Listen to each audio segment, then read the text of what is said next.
Martha Quinn here. Pearl's olives from the Musco Family Olive Company are America's favorite olive. Pearl's olives are a perfect way to give your salads, sides, and main courses an extra burst of flavor. Our 100% California-grown black ripe olives in cans and imported gourmet specialties olives are perfect additions to everyday meals and snacks. Pearl's olives are picked at the peak of freshness from the finest trees in California and the Mediterranean. For quality you can taste and trust, look for the Sunny Yellow package and get deals on Ibotta. Learn more at olives.com. Are you dealing with best life burnout, constantly striving for more, and quite frankly, over it? Maybe you just want more joy, peace, and laughter in your life now. Well, then let's go. Welcome to your new favorite podcast, Hot Happy Mess, hosted by me, your girl, Zuri Hall. We are celebrating our magic in the middle of life's messes. Don't miss new episodes every Wednesday. Listen to the Hot Happy Mess podcast on the iHeartRadio app, on Apple Podcasts, or wherever you get your podcasts. Hello, listeners. I'm your host, Amara, and this is Black Girl Gone, a true crime podcast.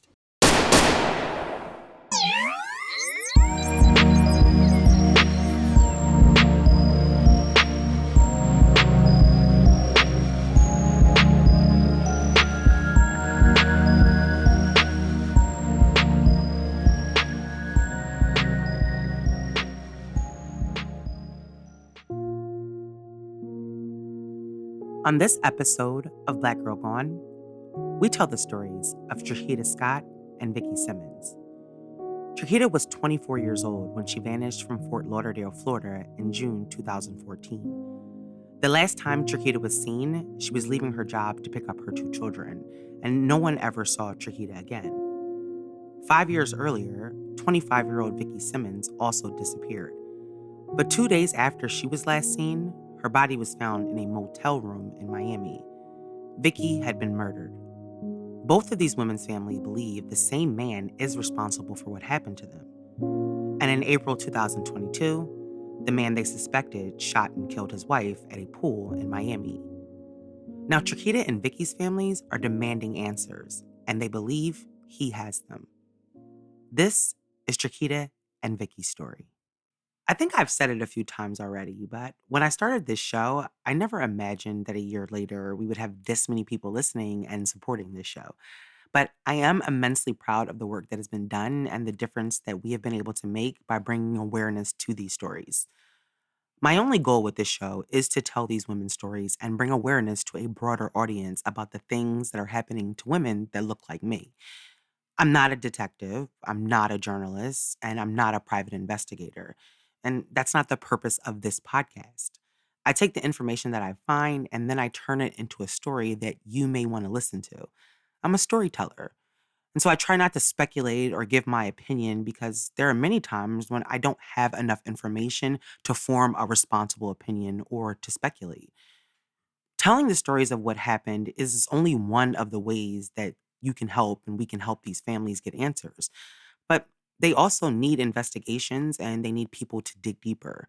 And so even though this podcast may be a way for me to tell these stories, I am working on the ability to actually impact these cases in substantial ways. So if you've been listening since day one, thank you for being with us as we've grown and continue to grow. And I'm excited to be able to share with you all of the things that we have for this show and for the work that we're doing. Now, this week's story actually involves 3 women. 2 were murdered, and 1 has been missing since 2014. The only thing that all of these women had in common is the fact that they were all at some point involved with the same man, Carl Watts Jr. For years, both the families of Trukita and Vickie suspected that he had something to do with what happened to them. But for whatever reason, police were never able to find enough evidence to arrest him. However, all of that changed just a week ago when Carl Watts Jr. shot and killed his wife of almost a year, Chandelle Harris. For Trukita and Vickie's families, they were shocked but not surprised that Carl Watts Jr. had been arrested and charged with shooting his wife because they had always suspected that he was a killer. Neither Trukita or Vickie received much attention outside the local media. But with the recent murder allegedly at the hands of the same man both women also had ties to, has sparked interest in the case. If Carl Watts Jr. is in fact responsible for what happened to Trukita and Vickie, then their families deserve to know that. And Trukita's family deserves to know what happened to her.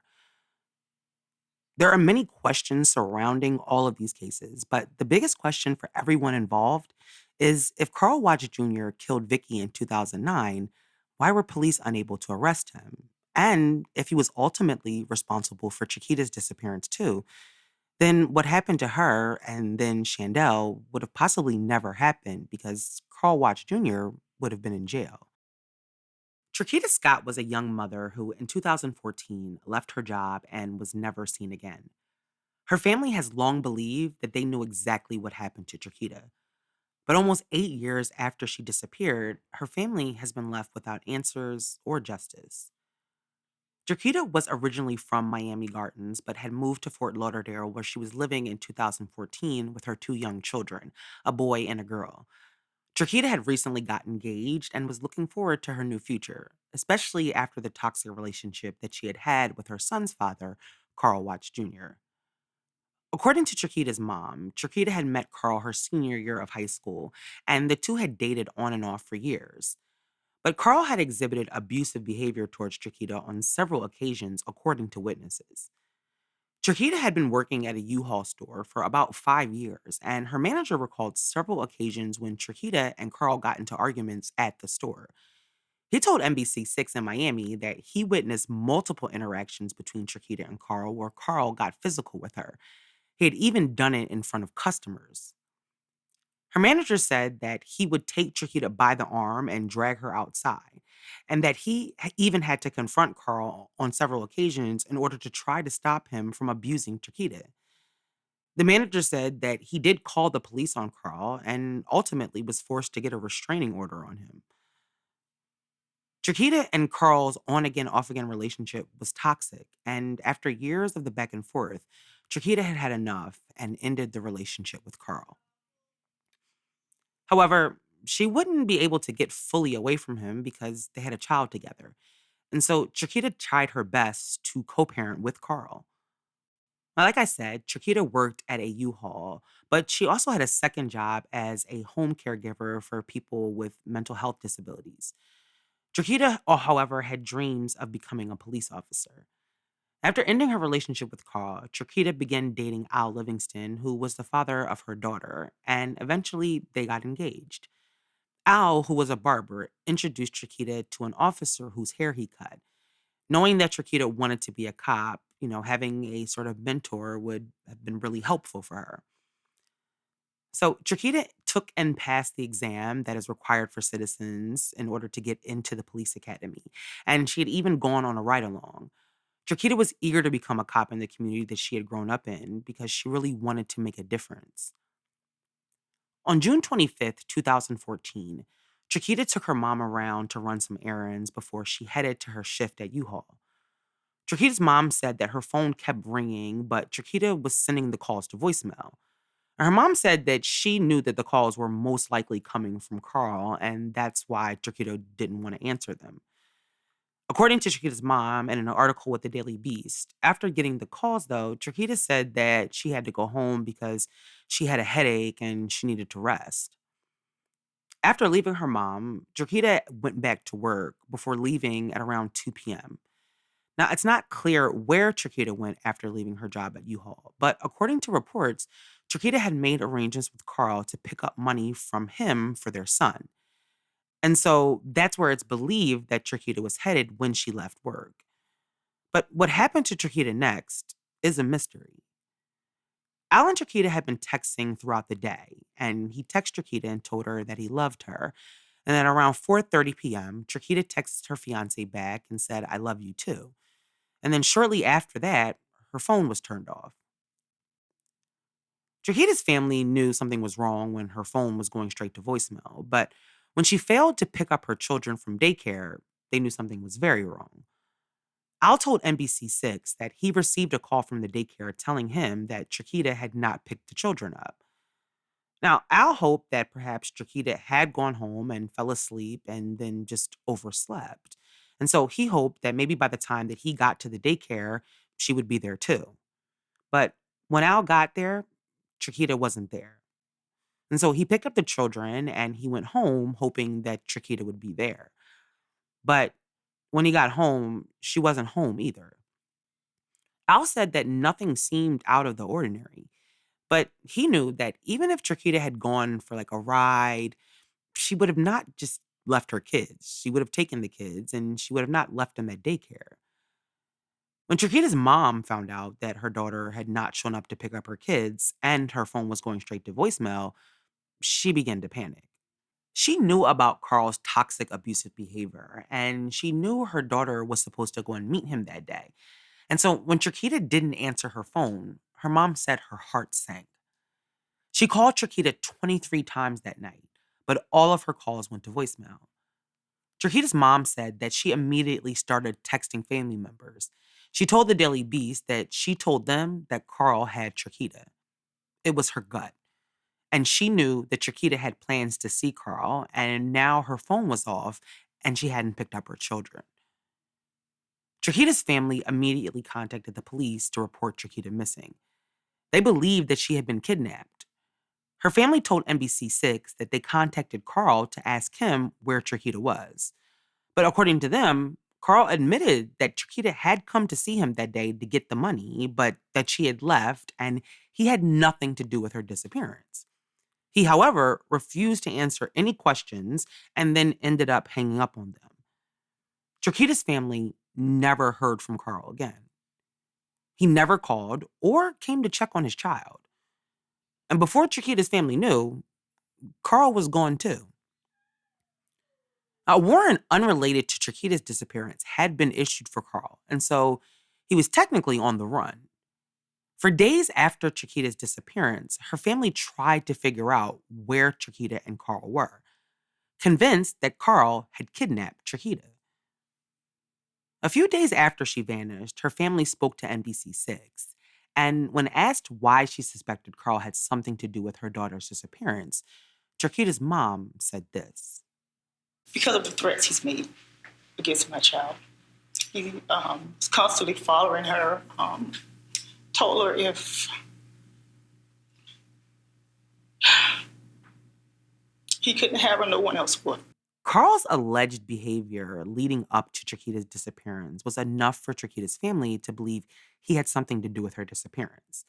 And his behavior after she vanished only added to their suspicions. While Carl was on the run, the local news media revealed that Carl was the person seen on surveillance footage a month earlier, allegedly attempting to kidnap an 18-year-old girl from a bus stop. And he was arrested on that charge in May, but had bonded out of jail. Now, it wasn't the first or the second time that Carl had been suspected of kidnapping. In fact, Carl had 3 other kidnapping-related charges on his record. He was someone who was no stranger to police.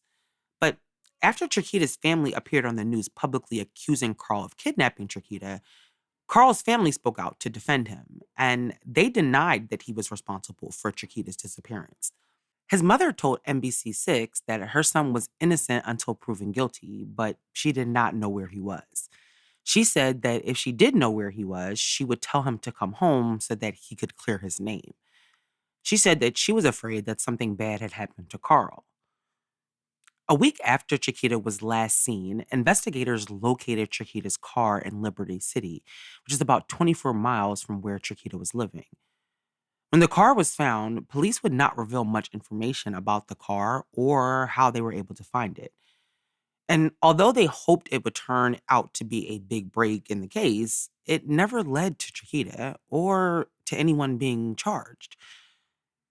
The same day that Trukita's car was found, investigators released surveillance footage from in and around Trukita's job on the day that she disappeared. The footage would be the last images of Trukita that anyone would ever see. With the discovery of the car, at the time, police were hoping that they would get some leads. They were still, of course, looking for Carl, but without finding him or Trukita, finding the car was better than finding nothing.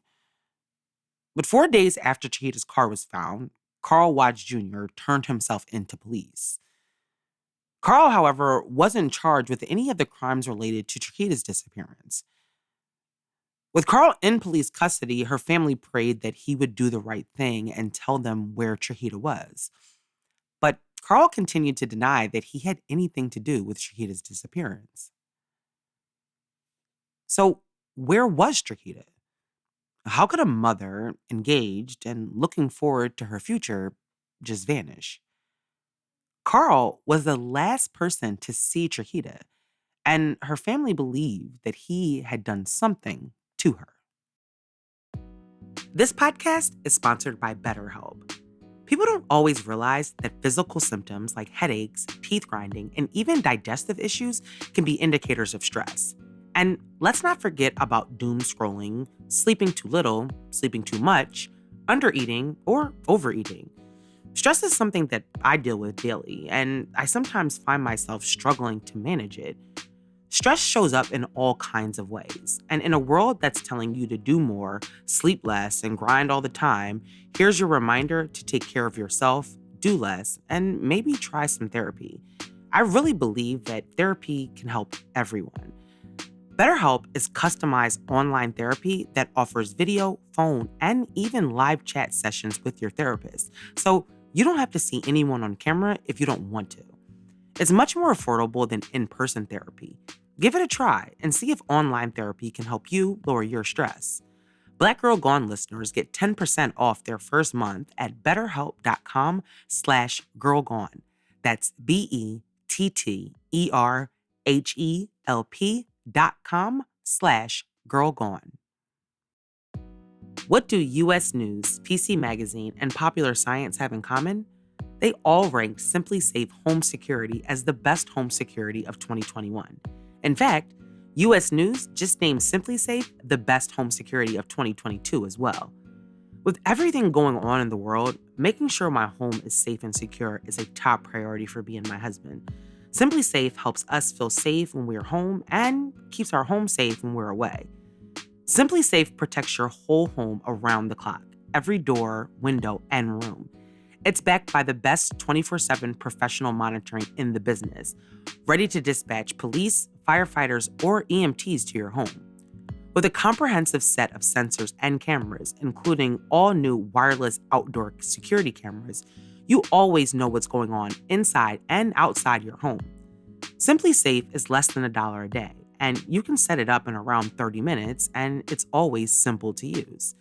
There's never a long-term contract. You can even try it for 60 days risk-free to see if you like it. If you don't, send it back free of charge. SimpliSafe protects over 1 million homes in the United States alone. You can customize the perfect system for your home in just a few minutes at simplisafe.com/girlgone.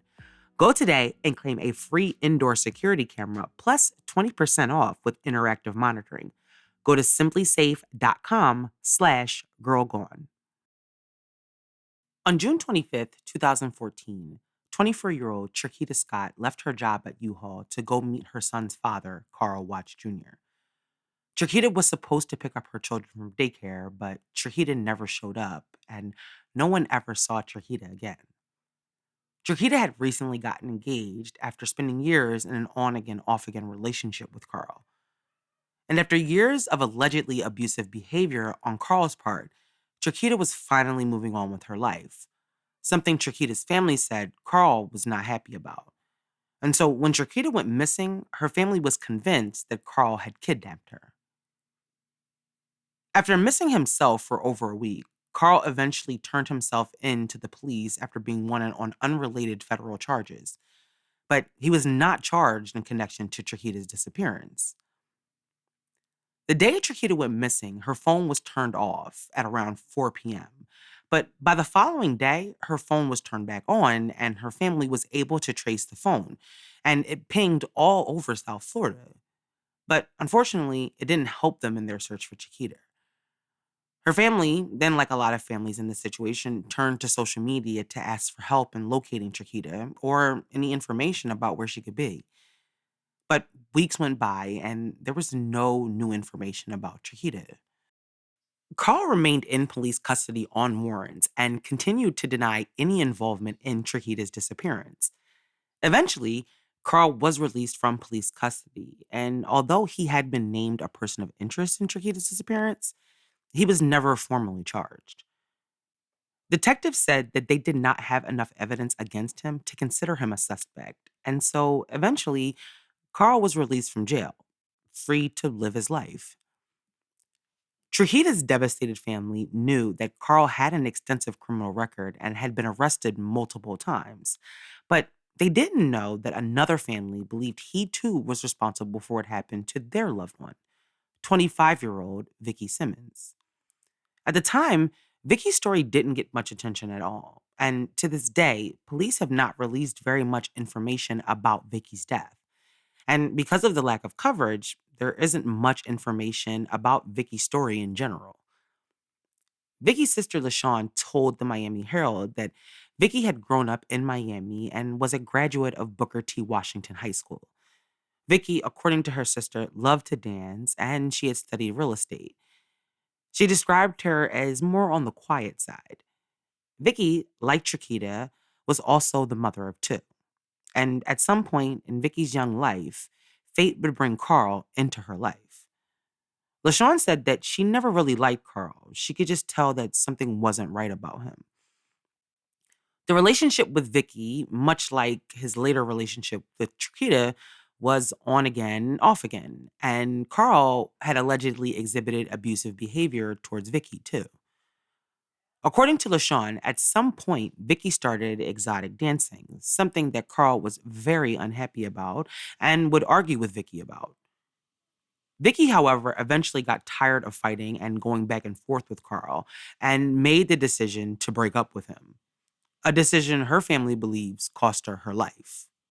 On February 17th, 2009, Vickie's family reported her missing, but 2 days later, her body was found in a hotel room on Biscayne Boulevard in Miami. Vickie's cause of death has not been released by police, but LaShawn told the local news that not long after her sister's murder, a detective told her that they suspected Carl Watts Jr. They just didn't have enough evidence to prove it. And before they knew it, Vickie's case was cold and Carl Watts was moving on with Trukita. Vickie's family hoped that they would get closure, but years went by with no new information. And so the case remained cold. A year after Trukita went missing, her family was still searching for her. They had spent the last year leaving no stone unturned, but they were getting nothing, and Trukita's case was beginning to go cold. As the time went on, her family became more desperate for answers and closure. In June 2015, Trukita's mom sat down with the Sun Sentinel. On June 25th of 2014, my daughter, Trukita Scott, went missing.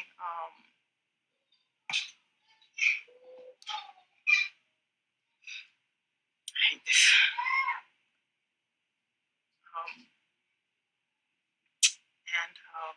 We've searched for her. We've created a page for her. We've asked for donations. I hired private investigators for her. Nothing. But this year, of course, June 25th will mark a year she's been missing. Our two little kids ask about her every day. When they pray, they always pray for mommy. We just want anyone with any answers or any knowledge of what happened to her to come forward. The one thing that always stands out to me is the voices of the mothers, the pain in their voices when they are begging for answers and justice. In every single interview with Trukita's mom, the pain is always present. When the Sentinel reached out to Fort Lauderdale police at the time, they said that this was still an ongoing case, but they had not received any new information or developments in Trukita's case. And so for years, her case stayed that way, at least publicly. After 2015, articles and information about Trukita pretty much stopped. And aside from the Facebook page dedicated to finding Trukita, her story began to fade. Trukita's family, however, was not going to give up. And even though they were not getting much attention, they refused to give up the fight to find Trukita. When Chandelle Harris met Carl just a few years after Trukita's disappearance, It's not clear how much she knew about his past, but according to her friends, Chandelle fell head over heels for Carl, who at first was very charming. Chandelle was originally from Miami, but at 17, Chandelle was forced to drop out of high school after getting pregnant with her daughter. In 2017, Chandelle was featured in the Albany Herald where she chronicled her journey. After dropping out of high school, Chandelle tried to take her GED, but ended up passing everything but math. Failing and feeling discouraged, Chandelle ended up giving up on getting her GED.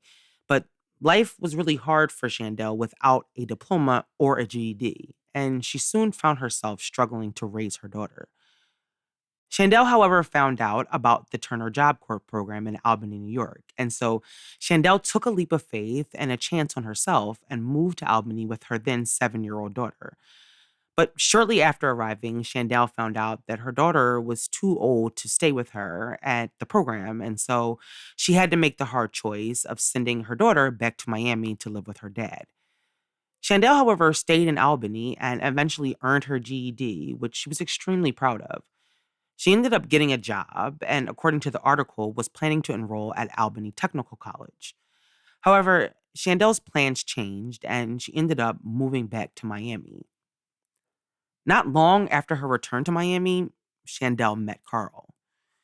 The two dated for about 2 years before getting married about a year ago. The beginning of their relationship was fine and Chandelle was happy according to her friends, but then Carl started to change. After the two were married, Chandelle found out that Carl had been cheating on her and had continued even after they were married. After months of trying to make her marriage work, Chandelle had had enough and she decided that she was going to end things with Carl. Carl, however, was not about to let Chandelle just leave him.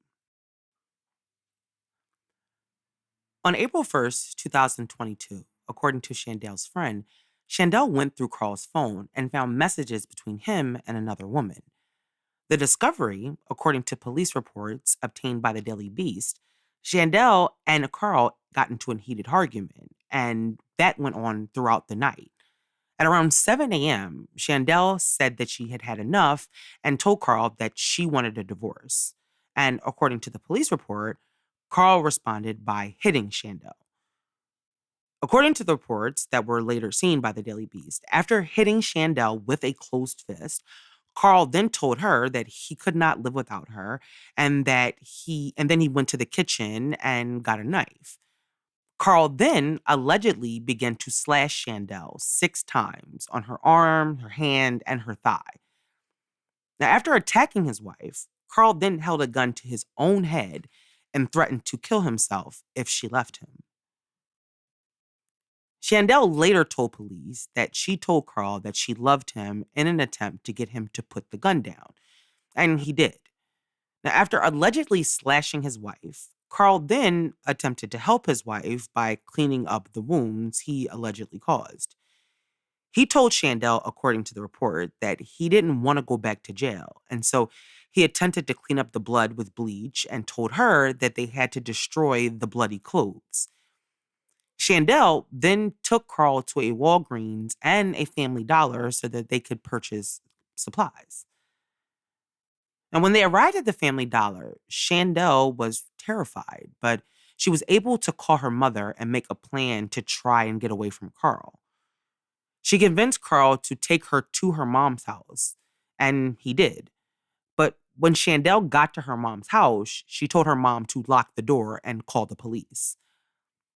The report then states that Carl began banging on the door of her mother's house and demanding that Chandelle come out. He appeared to have something in his hand, although they don't know what it was. But her mother refused to open the door. Carl did eventually leave after officers were called a second time to the home. But after Carl left, Chandelle ended up driving herself to the hospital where she then spoke to the police. After the attack, Chandelle went to her mom's house to stay, but little did she know that Carl was not finished. On April 3rd, 2022, Chandelle and her mom took her 11-year-old daughter to the pool. Chandelle and her mom had been taking her daughter to the pool for lessons on Sundays for the past month, and so Carl knew exactly where she would be. A friend of Chandelle said that during their last conversation, she encouraged Chandelle to kind of lay low and stay inside because she was afraid that Carl was going to be looking for her. But Chandelle probably didn't think that Carl would do anything to her in broad daylight, and so perhaps that's why she didn't heed her friend's warning that day. Carl showed up at the pool and confronted Chandelle that day. In an interview with the Miami Herald, Chandelle's mom said that she actually saw Carl first and stood up and grabbed her daughter's hand as he approached the two. According to Chandelle's mom, Carl had money in his hand and he asked Chandelle, how much would it take to make this, referring to the brutal attack on her the night before, go away. Chandelle's mom said that he said it twice before he pulled out a gun and shot Chandelle. A pool filled with people, including Chandelle's mother and 11-year-old daughter, watched as Carl shot Chandelle multiple times, standing over her body and unloading the clip, killing Chandelle Harris in cold blood. Carl would not be able to run this time, and he was arrested at the scene and charged with Chandelle's murder. When news of Chandelle's murder hit the headlines and Carl Watts Jr. was charged with her murder, Trukita and Vickie's families could not believe that the same man that they believed was responsible for the disappearance and death of their loved one was now being charged with murdering his wife. But with him now in custody, they prayed that this is their chance to finally get answers about what happened to Trukita and Vickie. Currently, Carl Watts Jr. is in jail awaiting trial for the murder of his wife, Chandelle. He has not been named a suspect in Vickie's murder and is still a person of interest in Trukita's case. Now, despite a long history of violence and abuse, including kidnapping, Carl Watts Jr. was somehow able to get away without being charged in either of these crimes. Both Trukita and Vickie's families believe that Chandelle's death could have been prevented had police been able to arrest Carl Watts Jr. sooner. The one thing that all of these women had in common, aside from all living in South Florida, was Carl Watts Jr. And according to all of their families, they all experienced abuse at his hands. And now 2 of them are dead, and 1 of them has been missing for 8 years. Every single one of them was a mother. Together, they have 5 children who no longer have their mothers in their lives. The case against Carl Watts Jr. is overwhelming, but until he is charged with what happened to Trukita and Vickie, their families are still fighting for answers. They are happy that at least Carl Watts is off the street, but they want to know what happened to Trukita and Vickie. The brutal murder of Chandelle in broad daylight has brought renewed interest to both Trukita's disappearance and Vickie's death. But as of today, police have yet to speak about whether or not this recent development will impact the investigation of these cases. For now, their families want you to remember them and know that they are still looking for justice. Trukita Scott was 24 years old when she vanished from Fort Lauderdale, Florida on June 25th, 2014. And Vickie Scott was 25 years old when she was found dead in a hotel in Miami. If you have any information about either of these cases, please contact the Fort Lauderdale Police Department or the Miami-Dade Police Department. Thank you for listening to this week's episode. We'll be back next week with a brand new episode. Make sure you subscribe to the show so you never miss an episode. It also helps our show grow. As always, follow us on Instagram, Twitter, TikTok, and Facebook.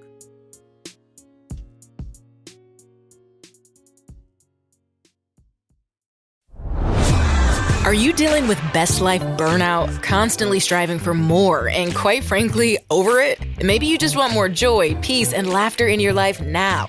Well, then let's go. Welcome to your new favorite podcast, Hot Happy Mess, hosted by me, your girl, Zuri Hall. We are celebrating our magic in the middle of life's messes. Don't miss new episodes every Wednesday. Listen to the Hot Happy Mess podcast on the iHeartRadio app, on Apple Podcasts, or wherever you get your podcasts.